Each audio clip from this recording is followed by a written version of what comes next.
بسم الله الرحمن الرحيم. السلام عليكم ورحمة الله وبركاته. وأستاذ مهد صلاة محمود براء ميريسو وعارض بكلا سعوتين جنال كيسة براء ميريسو وننكسو بدي 10 دي دوكسيات صلاة الدبيعي اها سينسك الدبيعي اها باولوجي كيمستري فيزيكس iyo maadada personal development ama horumarka shakhsiga aadamahu habka bulsha ama nolosha uu ku dhisan karo dhinac kasta ee ahaaleed aakhiradiisa iyo adduunyadiisa mid uu ku badbaado barnaamijkan loo socday maanta 10 waa 10 biology gaar ahaan waa buugga 12 ama fasalka 12 ama afraad sare ama form 4 soo taqaanaba 10 waa 10 u dambeeyay chapterka labaad ee loo yaqaan chapter 2 gaar ahaan part 5 ama lesson 5 oo naga dhignay reproduction in animals waa ka soo hadana imbalance marka haduu lahayd waxaad ogaataa 10 meel gooni ka hesho in animals chapterka koowaad nervous system chapterka labaad ee reproduction ka balance animals oo dhameystiran ay ku jiraan iyo genetics ka xitaa halka ugu horeeya halka dhameystiran doon haduu lahayd formanka formtuga ama macnaha neenka iyo teenka iyo elefankan aad ka heli kartaa 10 ayadoo dhameystiran marka afarta fasal haduu lahayd ma ku dhameystiran yihiin waana ka daalan kartaa youtube kana ku qortaa ka xigta bara emiriso ka bacdina hada subscribe aado waxa si toos ah kugu soo diri doonaa ama kugu soo geli doona channelkaada 10 kasta aan soo dhigno ama channelka wax kasta aan soo dhaxgelino taana inta haduu lahayd waxaan maamina si shargareyso la wadaagto saaxiibada una sheegto channelka magaciisa maanta waxaan qaadanaynaa reproduction taranka dhirta taranka xayawaanaadka waxaan ka soo hadalnay chapterkaas taranka xayawaanaadka waxaan ka soo dubnay ilaa 10 halka 10 sanad waxaan ka dhignay balanskaas ka soo koobnay kolba saaka maanta buugga ma dhex joogo laakiin buugga aan ka soo qaadanay hada buugga oo balanska aad macnaha oo xogaa yar isku qilaafsan yahay sidaas meel dheer wax kama laakiin qodobadii la isku aadaadinay sawirana oo soo barsan waxaan ka hadli doonaa intaan dhirta ugu dhigin advantage iyo disadvantage sexual labadaba inaan soo dhigno marka waxaan leenahay wax kasta faa'iido iyo wax faa'iido dar leeyihiin advantage faa'iidada sexual taranka jinsi la'aanta waxa kamid ah good qualities oo la yiraahdo ay leeyihiin tayo fiican oo la sugaado ama la damacaysan yahay marka good qualities tayo fiican baa la sugayaa wax loo yaqaano xayawaanka waxa laga sugayaa tayo oo wanaagsan inay ka soo muuqato oo waalidku uu ka dhaxlaayo waxa leena good qualities from the parents are retained to the offspring without any variation asexual kama ka hadlayna maadaama uusan genetic materials ama male female gamete oo ku lug lahayn asexualku waxa laga sugayaa sifo wanaagsan oo ka dhaxlo offspringku waalidkiisa isagoo wax kala duwanaanshaha aysan jirin dasadaba taas suurtagal waxay ka dhigaysaa that it is possible to obtain a several generation for particular kind of organisms taas waxay suurtagelinaysaa inay generation ama jeelal cusub ama tafiir isku xiga ee badan ee noqdaan particular kind of organism hal nooc oo noola ah with some special set quality kuwaasoo laga helay tayo laga qaas ah ee laga damacsanaa ama lagu sugaa new plants produced by the asexual means dhirta ku taranta cusub ee ku taranta asexualka way ka qaangaar degdeg ama ka soo wax saar degdeg badan yihiin then those produced by sexual means kuwa u baahan male gamete female gamete iyo kuwaan u baahan in asexualka u tarmay geedka isgooya badin ama isku samee waxa loo yaqaano brogoya waan arki doonaa qaabka u sameeyo waa binary fission iyo kuwaas nooga midaxe iyo spore formation waxaan leenahay geedkaas uu ka degdeg weyn koritaan badan yahay geedka kale sexual ku tarmo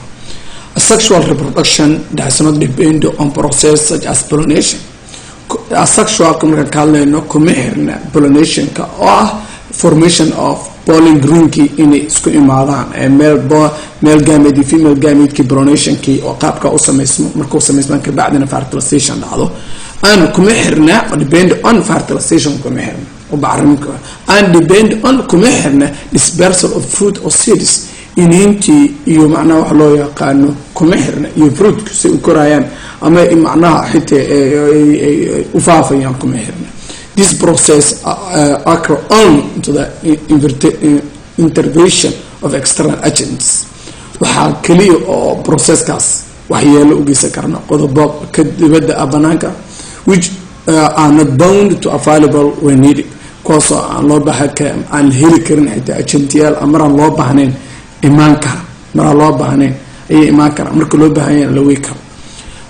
Hence the plants depend on its own activity to produce asexual deegaankiisa ku xiran yahay lee kara iyo own activity hoosh oo asagu qabanayo kan u tarmayo waa dhirta u tarmaysa asexual oo tarmtiisa laanta ah. paragraph-kan ku cilmi waxaan leenahay tayo wanaagsan oo waaridku leeyahay ayaa laga sugayay noolaha ku tarma waxaa loo yaqaan asexualka iyadoo wax kala duwanaansha aysi jirin taasna suurtagal waxay ka dhigtay generation ama jeelal badan oo isxigaaga inay noqdaan nooc qaas ah tayo gooni ee laga sugaa. dhirta cusub ee ku taranta asexualka si degdeg ah ayay uga korid badan yihiin kuwa ku tarma asexualka. Asexual reproduction kuma xirna pollination ama fertilization ama bacrimid ama fruit and seed kuma xirna waxay ku xiran yihiin faragelin sida abaarta roobadka iyo wixii lamida oo ajinsa banaanka ah waxay ku xiran yihiin activity-gooda si u tarma.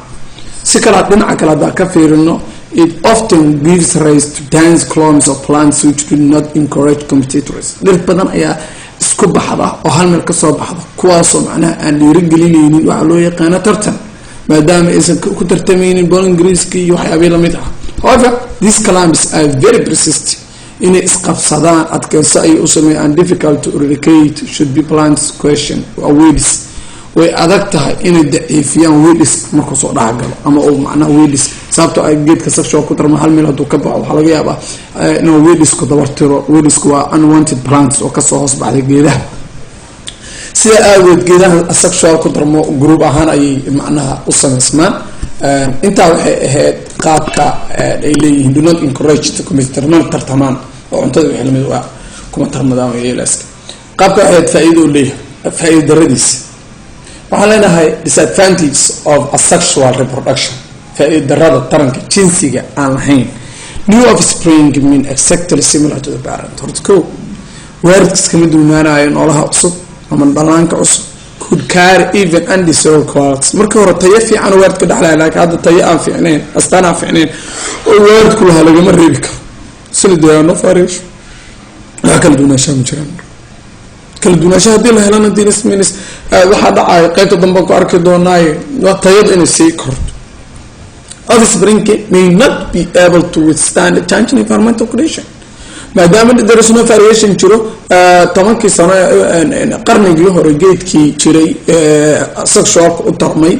maantana weli kusii tarmaya deegaanka qarnigii hore deegaanka qarniga maanta ismala climate condition ismala rain season ismala waxaasoo dhan si adraadi offspring kan uma dul qaadan karo ama kuma noolaan karo change in environmental condition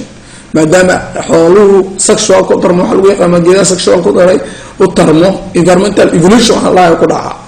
oo deegaanka inuu isbedelo ayagan isbedelaan adaptation in sameeyo kaas marka kan marka dhaceeso waa caqabada ama saameynta ugu weyn ama faa'iido darada koowaad oo leeyahay waa labo ina tayo loo baahan inay soo baxdo inuu deegaankii uusan macnaha ku noolaan karin. halka waxaan ka baxnay sexual tarmitiska la male and female in isku keen loo baahan yahay faa'iidadiisa. in a sexual reproduction fertilization brings about the mixing of different genetic materials. faa'iidadiisa waa iska naqaanaa reproduction kan bacrimid ayaa dhacay bacrimintaasoo keenaysa isku qaska male gamete and female gamete to exchange genetic material. the mixing leads to the formation of new combination of characteristics. isku darka male gamete and female gamete genetic materials isweydaarsanaya DNA-du isdhexgelayaan waxay sameynaysaa new combination isku dar cusub dabeecad cusub oo labadii dhinac. this combination often lead to the desirable variation. habka isku darka wuxuu keeni karaa kala duwanaanshaha la damacsan yahay tayada la damacsan yahay. the variants often show hybrid vigor isku darxid ama isku tallaalid and also high adaptability to the environmental. hybrid oo ku sameyn karaa sidoo kale waxaa imaan kara kii hore wuxuu la-aa oo ah la qabsi deegaan. furthermore variation provide a pace of evolutionary chance. kala duwanaanshaha wuxuu keeni karaa kacaan oo deegaanka ka dhaca isbedelka macnaa qaabka isku bedelayo environment. marka kow faa'iidadaas uu leeyahay waa in genetic material mixing lagu isku dhaho desirable variation kan helo marka saas la sameeyo adaptability in la helo la qabsasho deegaan in la helo iyo dul qaadasho inuu deegaanka dul isbedelo. faa'iidadiisa sexual disadvantage Method involves the union of two different gametes from two separate organisms. This is necessary to two gametes to grow together before the first cycle. عقبات ugu badan waxa weeye maadaama union ay sameynayaan laba gamete ka kala timin laba noole oo kala duwan kala deegaan duwan ama kala baxsanba isku imaashadooda horta koowa problem. This method involves marka habkan ama qaabkan wuxuu ku lug leeyahay wax loo yaqaan method scan. Union ka oo two different gamete laba gamete oo kala duwan isku imaadaan oo separate organism ah taasna waxa ugu aan necessary waxa laga maarmaan talabada gamete isku imaadaan inuu dhac fertilization ma dhici karo labada noole oo kala maqan inkastoo dunyada casriga ah technology la gaaray oo qof Africa ku nool qof Australia ku nool ay iska dhali karaan iyadoo la sameynayo processo in la kala qaado marka disadvantage ku leeyahay waxa weey labada noole hadii la kala cesho sida dhacda guurka la isku diido way adkaanaysa taranka inuu this becomes difficult can we adkaanaysa in a case where a certain organism are isolated from another way adkaanay tartankan sexualka inuu dhaco hadii la karantiiro labada noole kamida ama male-ki ama female-ki isolated from one another mid kala hadii la karantiiro this method may produce individuals exhibiting undesirable quantities with a sooner or later become eliminated waxa imaanaysa marka individualskaas la kala xadiday la kala celshay undesirable quantities wax aan loo baahnayn oo xitaa waxa loo baahnayn which may sooner si degdeg ah inuu dabargo u dhaco ama later become eliminated inay macnaha maadaama labadii noole la kala xadiday la kala celiyay ay isku imaawayeen inuu ka dhaco marka waxaan meesha aan dhihi lahaa gabdhaha wiilasha Soomaaliyeed macnaha guurka loo fuuday si Soomaalida u badato hadii kala isolated markasta asmaysiin waxa waa dunyada naga badanaysa caalamka naga badanayo so ina caalamka aan ku faanaa rabnaa wadanka muslimka ay ugu badan muslimiintana aan badan insha Allah marka abi hooyada dhageysanaya ama dhageysanaya saab kale taa lagu dadaalay oo ay ka fikrad ahaan halka waxa ku soo baxnay sexual inaad ka fahanto mid kasta faa'iidadiisa inta waxaan gelinaa 10 caadiga ah noo socday waanu baahnay inaan qaadano waa sexual reproduction in plants dhirta ayaan guda u sii galeynaa taranka jisiga leh dhirta waxaan ku hormarnaa sexual reproduction a sexual reproduction in production of offspring from a single organism without fusion of gametes a sexual taran oo soo qeynay waa taran wax soo saar kaasoo offspring laga keenayo hal noole iyadoo wax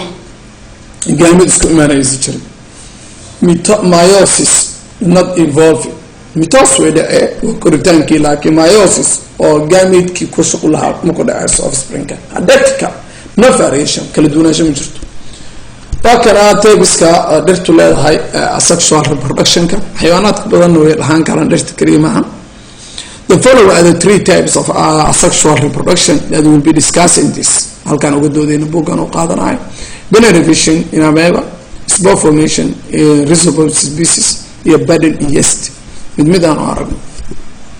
binary fission hadan ku hormarno binary fission is a simplest form of asexual reproduction waa qaabka ugu fudud erega by waa labo narin waa kala go'ay waa kala taqana this method involves the splitting kala retain fission means splitting fission ka wuxuu yahay kala goyn of original cell into the two similar daughter cells halka cell hore ayaa laba isku qaybinaa the fission occurs when the organism retains a maximum cell koritaanku ugu fiican marka uu helo noole oo dhameystiran ayuu sameyn karaa halka hadaad u jeedo noole waa kaasa mature amoeba okay so amoeba tractus sida body uu sameystaa atenis oval shape uu noqonaya fission ayuu isku diyaarinaya inuu sameeyo si oo jeeda dhaxdii isku imaado bu'diya la qaybsaday cytoplasmka qaybsamayo bu'da la qaybsaday cytoplasm in the first stage inuu qaybsamo cytoplasmka last stage uu ku qaybsamayo wax loo yaqaan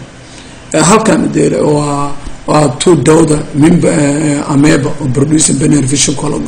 mid kasta saas isku sii kala goyna habka bacteria oo taranto waxay lamid waa marka soo mani asexual xayawaan ku tarmo sexual xayawaan ku tarmo waxa tira badan ba asexual there is no time limit in ku qaadato binary fission is complex process waa qaab ka kan includes waxa kamid internal organization ko gudaha organism ku jira cell contacts inay ishabeeyaan oo isku habeeyaan laba noole inay noqon doonaan division of nucleus bu'da is qaybs oo loo yaqaan karyogram cytoplasmic division in step kala oo loo yaqaan cytoplasm. Briefly, the nucleus differs into two. Wa ay nucleus kala isku qaybisa. Then the cytoplasm differs into to form two daughter cells. Ayadan waa inay isku qaybsan. Binary division is a common amoeba, Plasmodium and bacteria. Saddexdayo aan u yahay.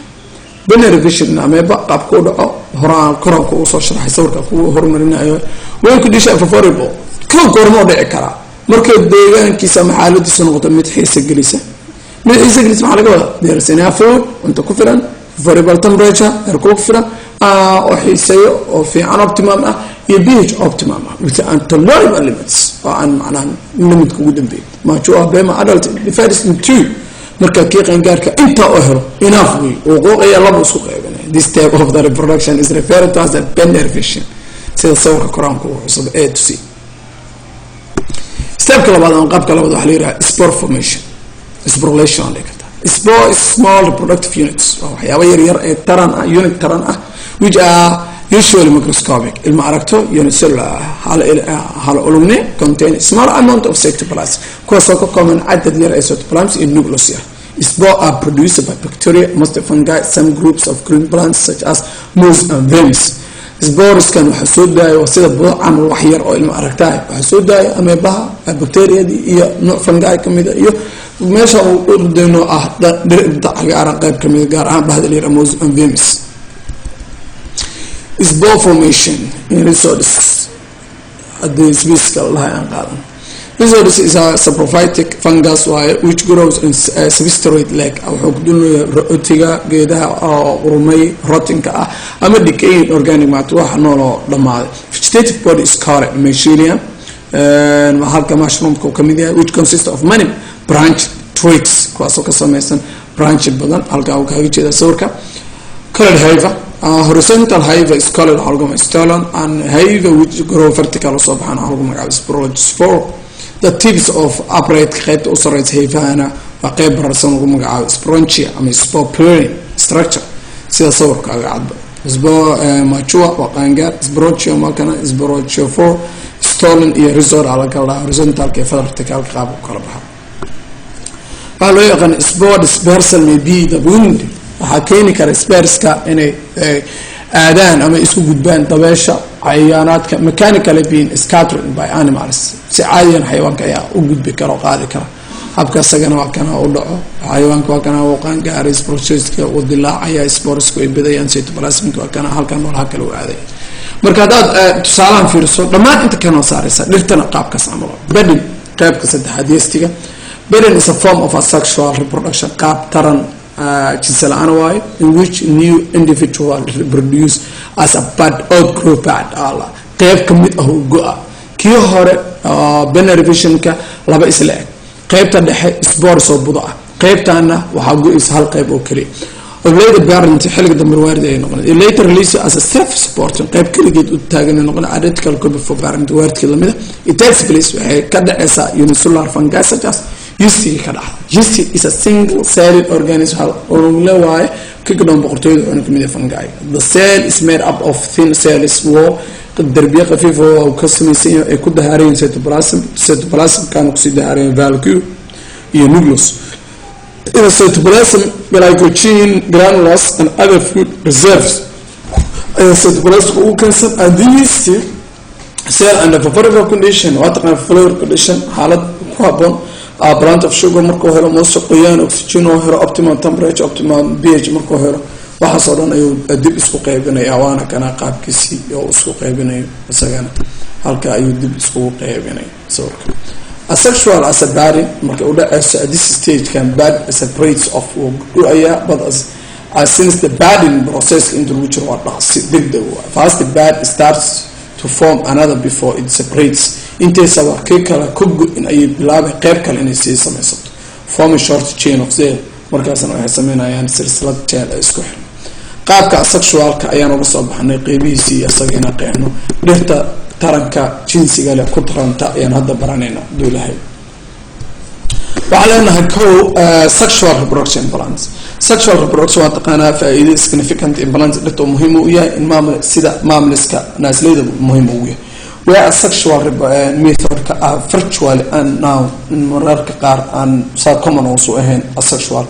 In flowering plants ayuu caan ku yahay dhirta ubaxleyda ah. waxaan leenahay the flower is a reproductive organ. xubinta taranka dhirta waa ubaxa which is specialized suit consistent of modified stain, taasoo ama kasoo baxada jirida ama kasoo baxda modified leaves ama caleemaha ku abtirsan. Typically the stem portion consists of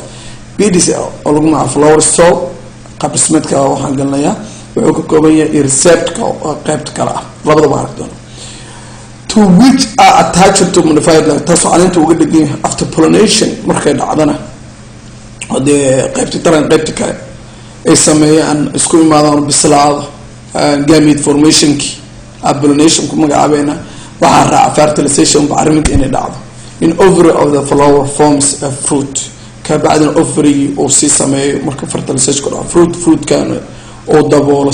seedkan xilliga dambe ay germinate sameyso la cuno ama dhulka ku dhacdo ama something, ka bacdina new plant ay sameyso. de habka kooban waa ka ay u dhacayso pollination dhacaayo oo gamete formation ka ah, fertilization ku xigsanaayo oo habka bacriminta u dhacayso, male gamete female gamete inay isku yimaadaan. ovary-ga markay sameysanto loo yaqaano waxay sameynaysaa iyadana fruit oo mirti ah. mirti markay sameysano mirtaas waxa fruitka ayaa qarinaya mirta, oo fruitka markii la cuno ay iniin ku dhac jirtoobe iniinta marka dambe germinate birqin sameynaysa oo dhir cusub. structure ku wuxuu leeyahay iyo shaqadiisa. Flower is made up of flower stalk. wuxuu ka sameysan yahay flower stalk waxa la yiraahdo carpel. aad arki doontaa waa jirida halka uga taalo. abakiska oo qaybta sare oo horta laba adoon kala qaadna labadaas ka sameysan yahay, in which are attached to four group of flora structure. labada waa iska guude afarta qaab dhismeed taranka ayaa ku dhigan. maxaan ugu kala magacaabaa calves on outside. calves oo ugu yaal outside ka banaanka waa qaybta labada celinaysa ayaa la yiraahdaa calves qayb kamid ah. iyo chloro oo ah chloride part waa qaybtan chloride part meesha mid basin ayay u celinaysaa. intaa waxay ahayd laba qayb oo macnaha ka madax banaan taranka laakiin structure ahaan ah. qayb taranka waxaa la male parts oo androsium lagu magacaabo iyo female parts oo lagu magacaabo genesium ama pistil ayaa la yiraahdaa si sawirka u jeedid. labadan stamen anther iyo filamentiga waxaa la yiraahdaa waa male parts. labada stem iyo ovary-ga waxaa la yiraahdaa carpel parts. qaybta istigmada oo dhexeysa wada arki doonaa. labada qaybtan iyo qaybtan kalena way saacidaan, receptor kalena way jiridiisa wax loo yaqaan. erayada ubaxa ugu caansan bal aan isla qeexino oo aan define gareyn. other terms of use in describe flower, erayada ugu badan complete flower hadii lagu yiraahdo waa one with all the four flower parts ayuu leeyahay. afarta ayuu leeyahay, namely clavis, chloro, androsium oo qaybta ragga ah iyo genesium qaybta dhadiga ah. when one part is more other oo ka maqan yahay waxaa lagu magacaabaa incomplete flower. Unisexual flower maxaa lahaa one of the only of the reproductive parts markuu leeyahay hal qayb oo keliya oo male yahay ama female yahay. hadduu stamen flower oo lab oo noqon karaa, pistilin flower oo noqon karaa oo female ah. monoecious maxaa lahaa when both marka labada male and female oo wixii leeyahay are born as a same plant hal geed. monoecious alena miska kamid oil banka kamid 61 noqotay. caseska qaar way ka duunaa karaa male ama female flower kaliya noqdo. qaabkaas waxaan ugu magacaabi karnaa male and female kaliya oo noqdo dioecious aan ugu magacaabi karnaa. babaga kamid labada shacab de min ay naag buu isku yahay kaana wuu kala baxsan wixiisi. kanna asaga waa afan kan nin iyo naag buu isku yahay oo qaybta noqon kara been ama male ama female noqon kara labadooda midkood oo ma isku jirto. kan laakiin markuu labadooda isku yahay bisexual hermaphrodite labadooda isku yahay both male and female buu isku yahay. hibishios geedka la soo qaadan karta. calves and chloro oo labada qayb hadda soo barnay nan essential lagu magacaabo qaybaha aan asaasiga u ahayn macnaha taranka. well androsium iyo genesium essentially qaybaha taranka lab iyo dhadig ee asaaska yihiin. regular ama actinomorphic flower waa ubaxa loo qaybin karo into divided into two similar halves. laba half of vertical fission ayaa loo qaybin karaa. monogloria kamid tapeskiisana flowerska racial cemetery waa isku sawga. irregular waxaa lahaa can be divided into two equal halves on one particular plane hal plane markii loo fiiriyo ayaa loo qeybi karaa. Initial waxaa loo yaqaan bilateral laba dhinac lagu magacaabsan. Initiate flower stalk jirida ubaxa. Solitary flower macnaha those that occur kuwa ka dhaca single ama kuwa ka soo bax cluster koox ahaan ala inflorescence lagu magacaabo ku ay sameynayaan pollination. halka waxa ka baxna ayagana qeybaha ugu muhiimsan oo si gudagelinaya casharka pollination sameysan. The transfer of pollen grains from the anther to the stigma is referred to as pollination. In antherkii oo soo sameeyay meel gameedkii u soo gudbiyay stigmihii bistalkiina soo sameysay u soo gudbisa oo lagu magacaabaa pollination. Means waa in reed laga dhigo waxa loo yaqaano pollen grain ka area. When the transfer is formed to anther, one flower of the stigma to other flower ubixi markuu ka soo tago waxa loo yaqaano hal antherkiya geed ubixiis ka soo tigay anada ubax kale u gudbiyay waxa lagu magacaabaa cross pollination. waa laba geed oo isku darisay isku. If the transfer of pollen grains ka dhacdo from the anther to stigma, the same flower laba ubax kala duwan oo ka dhacay ama laba geed ha noqdaan ama hal geed isku yaalaan. kan waxa waa stigma from the anther ka imaado stigma imaado oo isla ubixiya nafsidiisa ah waxa lagu magacaabaa self pollination. marka qaar geedka way dhahan laakiin ubixi nafsidiisa aan dhahan self pollination lagu magacaabo. laba eray meesha ka barano cross pollination oo isdhaafsi ah iyo self pollination. cross pollination ka waxa weeye marka transfer ka anther ka uu ka dhacay one flower to stigma to another flower or same species. another flower wuxuu noqon karaa geed isla geed ka mid ku yaal wuxuu noqon karaa geed kale mid ku yaal. cross pollination marka pollen grain ka la soo gudbiyo from anther ka soo gudbiyo stigma la keeno same flower ubax hal ubax waxa lagu magacaabaa self pollination. agent of pollination inuu dhaco oo macnaha antherkii la sameeyo la geystimihii waxaa dhici karta waxyaabo fudud. Structural arrangements and the difference at the time of right brain male and female parts qeybta ay ku qangaarayaan male and female ka qaab dhismeedkooda habka u habaysan structural iyo kala duwanaan karaan. The flower may be necessitates intervention of some agents waxa qasab ah kuwa qaar in wax soo farageliyaan to aid si u kaalmeeyaan transfer pollen grain inuu dhaco stigma for fertilization to dhaco. agents waxaa kamid ah marka windiska dabeeshi geedkan ayadoo antherka uu yaalo waxa loo yaqaan pollen grain ku diyaarsan stigma oo aadila inay dabal imaato geedku luxdo saas oo u bido. insectska biiga ugu caansan inuu cayayaan stigma diyaarsana imaado antherka diyaarsana soo qaad stigma ka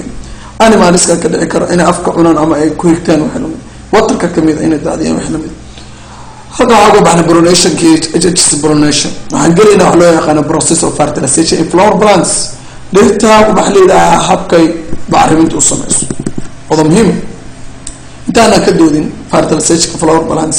waa muhiim inaan fahmo structure gamete male gamete and female gamete structure keeda sida hore uga soo hadalnay markan ka hadlayno human being oo mammals.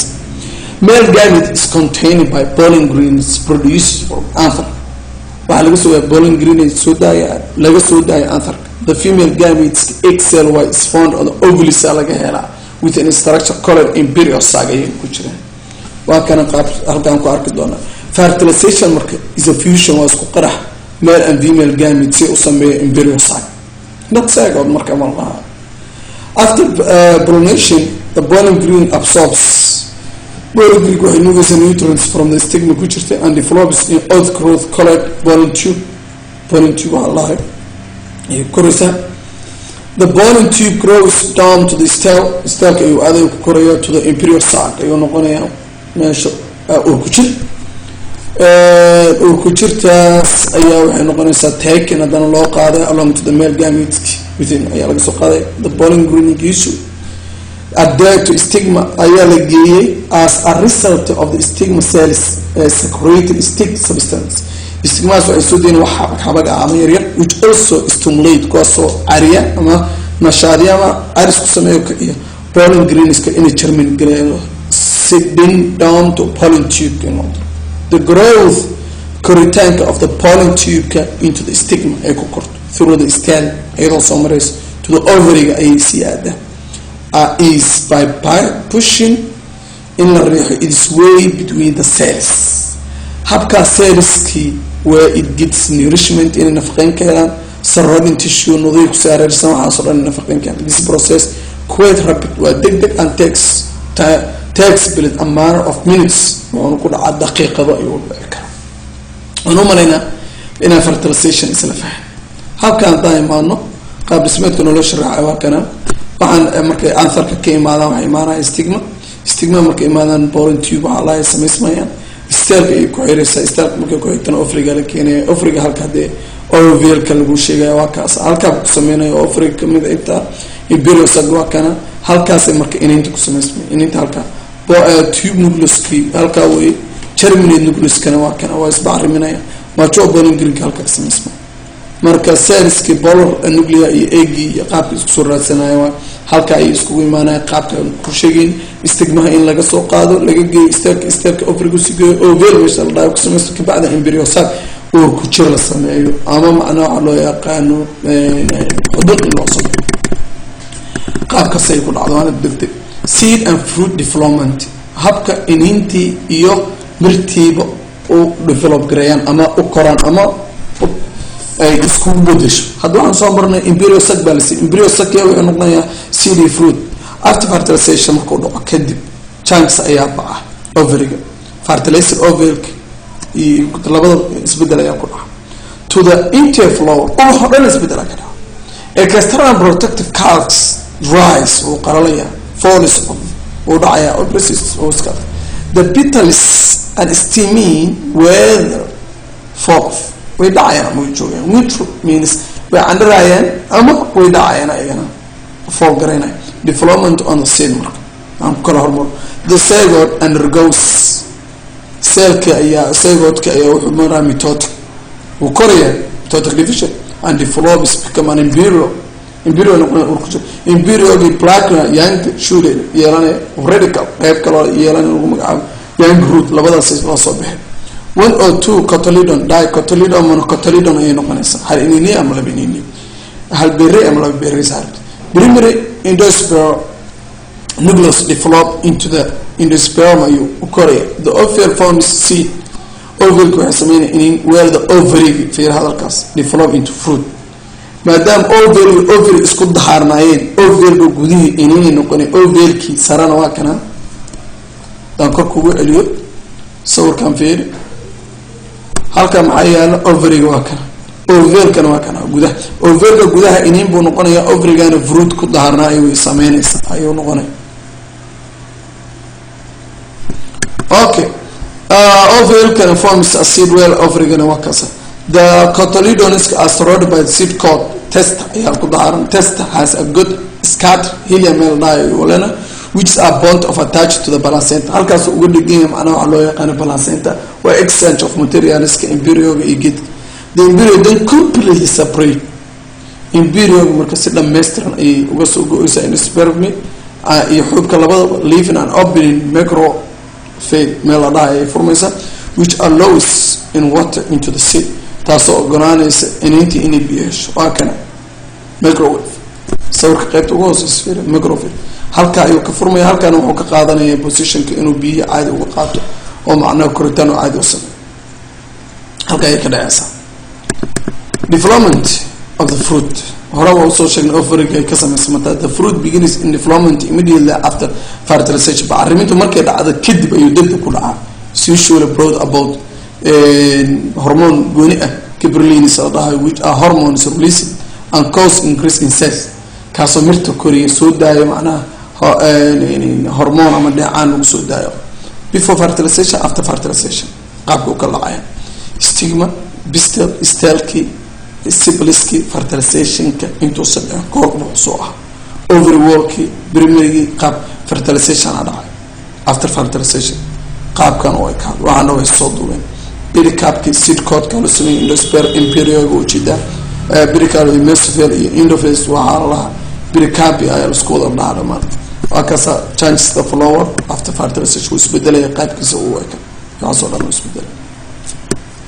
هذا السؤال قبليني مركا سؤالها دولها إنه كجواب سؤالها هل سؤالها وجد شابتر كهراء laakiin dhammaan waa su-aalaha ka imaanaya chapterkan oo buuggan u qoraayo waxaa loo yaqaan marka end is not end horaan kugu sheegay chapterka uu dhamaado dhammaad maaha effortna fadhaaya ayuu u taagan tahay ereyga end the go forward horay u soco hard worker iyo good luck inaan ku rajeyna exam coming soon waa ardayda imtixaanku diyaarinaya adigana exam coming soon waaye oo form 4 waa dhameerta things money can't buy inta ka akhriso shayaasha aad lacagta ku iibi karin haddaad oydo cararto qaabkan waxaa speak in such a way that others love to listen to you u hadal qaab dadku inay ku dhageystaan ay jecel yihiin tanna waxaa weeye u dhageyso qaab dadku inay kula hadlaan ee u jeclaadaan marka waxaan leeyahay ustaad Mahad Maxamuud oo ina leh Soomaaliyana israac kun dambe oo xiiso leh insha Allah chapterka genetics ayaa noo balana qaybtiisa soo geliya qaybihiisa kale ayaa noo balana insha Allah hay raabina si share garayso 10 dowladeedna bara Emiriso ayaad macnaha meel kasta YouTube iyo Google iyo Twitter iyo Facebook iyo meel kasta aad ku soo geli kartaa. Assalamu alaykum wa rahmatullahi wa barakatuh.